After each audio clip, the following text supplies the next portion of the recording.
Over this series of videos, I'll be breaking down the 5 best and the 5 worst episodes from each season of Star Trek Deep Space Nine. If you want to hear our thoughts about each and every episode, check out the link to our podcast, which is in the video description below. DS9 premiered while the 6th season of TNG was in full swing. In my opinion, Season 6 of TNG is the second best year that show ever had, so DS9 was up against some tough competition. Unfortunately, the first season of DS9 is swamped with bad scripts, unsteady acting, and an over-reliance on a pre-established TNG universe. Undeniably the show's worst season, the first year DS9 feels like a bad TNG clone that doesn't have any confidence in its own storytelling. That said, here are the 5 worst episodes from the first season of Star Trek Deep Space Nine. Number 5. Babel.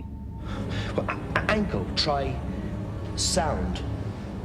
Reset gleaming. DS9's first season was filled with awful scripts that were pulled from the do not produce trash bin in TNG's writing room.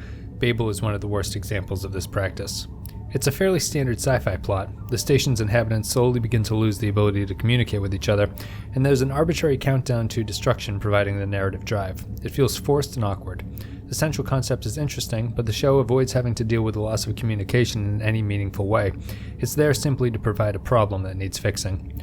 This would be a cliched script on TNG, but at least the cast might have had a familiarity with each other where the actors could draw some fun out of the dull story.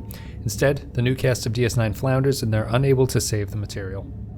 Number 4. The Storyteller. Let's really focus and send this one out, okay?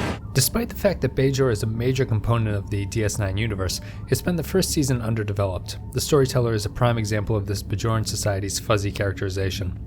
Bajor would eventually develop its personality. It would become a metaphor for political strife, a world where religious and political machinations are blended in a Game of Thrones-style mixer.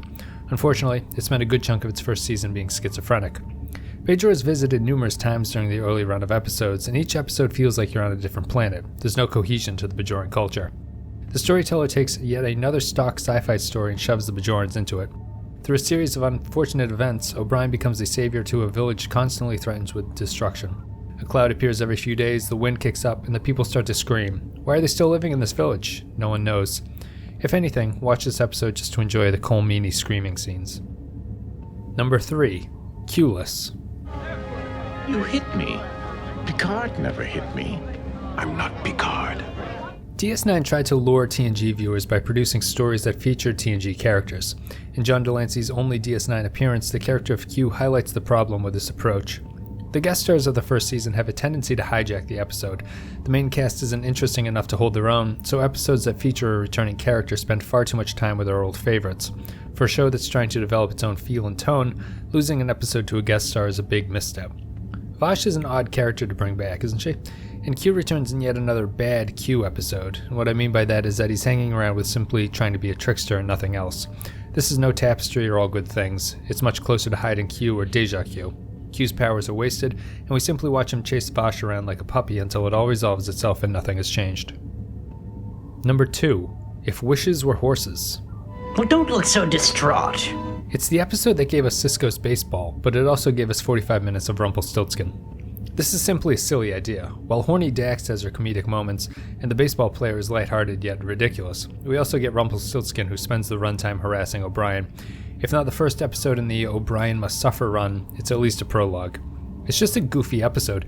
It doesn't amount to anything. The aliens without imaginations feel like a cut-and-paste species from many other episodes of the show. We don't learn anything about our new cast members. DS9 had many opportunities to discover new avenues of storytelling in the Trek franchise, and instead it wasted its first season with nonsense like If Wishes Were Horses. Number 1. Move Along Home. Alamarine, count to 4. Alamarine, then 3 more. Alamarine, then 3 more. Alamarine, if you can see. Alamarine, you'll come with me. In the words of podcast co-host Clay, Move Along Home should have been titled, Get the Fuck Out of Here.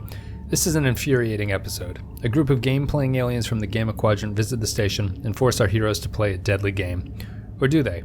Is there anything at stake in this episode? Why can't anyone explain the rules to Quark? Why are the puzzles so incredibly easy? Why do I cringe every time I watch the hopscotch scene? Move Along Home is a bad story that embarrasses the cast by turning them into a third-rate improv troupe. It features some of the worst acting of the first season. It commits the deadly TV sin of not explaining what is happening simply to make the audience feel like there's a hidden point to everything.